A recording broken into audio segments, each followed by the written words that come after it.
Hi friends, இன்றைக்கி வெளியில் ஒரு விளாக் தான் பார்க்க போகிறோம். நம்ம ஒரு கோவிலுக்கு தான் போக போகிறோம். தட்சிண திருப்பதி. அது எத்தனை பேருக்கு தெரியும்னு தெரில. இங்கே ஓசூர் டு கிருஷ்ணகிரி போகிற வழியில் சூளகிரிக்கு அடுத்தால் ஒரு கோவில் இருக்குது. அது திருப்பதி செட்டப்லேயே இருக்கும் இந்த கோவில் பார்க்குறதுக்கு. இந்த என்ட்ரன்ஸ் இது தான் பார்க்குறதுக்கு சின்னதாக தான் இருக்கும். உள்ள டிஸ்டன்ஸ் ரொம்ப தூரம் போகணும் ஃப்ரெண்ட்ஸ். போகிற வழியில் டைமிங் போர்டு ஒன்று இருக்கும். ஷெட்யூல் எத்தனை மணி டு எத்தனை மணி கோவில் திறந்துருக்கும் அப்படின்றது இதில் மென்ஷன் பண்ணியிருப்பாங்க. அப்படியே மேலே ரொம்ப தூரம் என்ட்ரன்ஸ்க்கும் மேலேக்கும் ஒரு 10 செகண்ட் ஆகும் மேலே போகிறதுக்கு. மேலே போனீங்கன்னா சைடில் கால் கழுவுறதுக்கு பைப் இருக்கும். அதில் காலெல்லாம் வாஷ் பண்ணிவிட்டு மேலே கோவில் மேலே கொஞ்சம் மலையில் இருக்கும். ரொம்ப பெரிய ஹைட்லாம் கிடையாது, சின்ன ஸ்லோப் மணி தான் இருக்கும். மலை கோயில் அளவுக்கு மேலே ஹைட்டுன்னு சொல்ல முடியாது, சின்ன ஹைட்டு தான். உள்ளே போனால் பெருமாள் மட்டும் தான் உள்ளே இருக்கும், வேறு எந்த சாமியும் இருக்காது. சைடில் அவங்க சாமி 2 சாமி கூட இருக்கிற மாதிரி இருக்கும், பெருமாள் அவ்வளோதான். அதை முடிச்சுட்டு வெளியில் வந்தால் பிரசாதம் கொடுத்தாங்க அன்றைக்கின்னு வாங்கிக்கிட்டோம். அப்புறம் கோவிலோட வியூ இப்படி தான் இருக்கும். சைடில் ஒரு மண்டபம் மாதிரி ஒன்று இருக்கும், நல்ல டைல்ஸ்லாம் போட்டு இருக்கும். நிழலுக்கு அங்கே உட்காந்துக்கலாம், குட்டீஸோட விளையாட வச்சுக்கலாம். நல்லா அந்த பக்கம் ஸ்பேஸ் நல்லா நீட்டாகவே மெயின்டைன் பண்ணியிருப்பாங்க. அங்கேருந்து பார்த்திங்கன்னா வியூ செமையாக இருக்கும் ஃப்ரெண்ட்ஸ். நம்ம இங்கே உள்ள டவுன் சிட்டி லைஃப்குள்ளே இருந்துட்டு வெளியே போய் அவுட்டர் அங்கே பார்க்கும்போது ரொம்ப க்ரீனிஷாக இருக்கும்.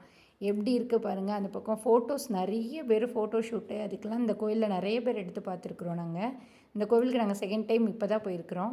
வெளியில் அவுட்டர் ஸ்பேஸுமே நல்லா ஒரு வாக்கிங் மாதிரியும் பண்ணலாம். ஸ்பேஸ் ரொம்ப நீட்டாக அப்படி மெயின்டைன் பண்ணியிருப்பாங்க. பார்த்திங்கன்னா இங்கேருந்து ஒரு கை காட்டுற இல்லையா, அங்கே ஒரு ஆறு ஓடுதில்ல, அதுதான் தென்பெண்ணை ஆறுன்னு சொல்கிறாங்க. பார்க்குறதுக்கு வியூ நல்லாவே இருக்கும். இங்கேருந்து அந்த க்ரீனிஷ் கோடையில் அந்த ஆறு போகிறது செம்மையாக தெரியும். ரொம்ப பார்க்குறதுக்கே அப்படியே பீஸ்ஃபுல்லாக இருக்கும். அந்த இடம் எப்போதுமே அமைதியாக, கோவிலில் எவ்வளோ பேர் இருந்தால் கூட அந்த இடம் சைலண்ட்டாகவே மெயின்டைன் ஆகிற மணியே இருக்கும்.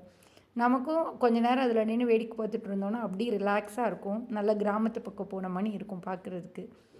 இந்த காட்டுற இல்லையா, இதுதான் கோவிலோட கோபுரம். ஒரே ஒரு கோபுரம் தான் இருக்குது, சின்ன கோவில் தான், ஆனால் கூட்டம் நிறையா இருக்கும் ஃப்ரெண்ட்ஸ். அங்கே சைடில் வச்சுருக்காங்க பார்த்தீங்களா, கம்பிலாம் கூட கூட்டமாக இருக்கிற டைமு அந்த கம்பி வழியாக கூட உள்ளே விடுவாங்க. பார்க்குறதுக்கு எப்படி இருக்குது, இதுதான் சுற்றி அப்படியே ஒரு வியூ காட்டியிருக்கிறேன். ஸ்பேஸ் ஆனால் நிறையவே இருக்குது, நீட்டாக அதுக்கேற்றாப்புல மெயின்டைன் பண்ணுறதுனால நமக்கும் அந்த இடம் பார்க்குறதுக்கு ரொம்ப நீட்டாகவே தெரியுது. இங்கேருந்து நீங்கள் எந்த பக்கம் சுற்றி பார்த்தாலுமே க்ரீனிஷாக தான் இருக்கும்.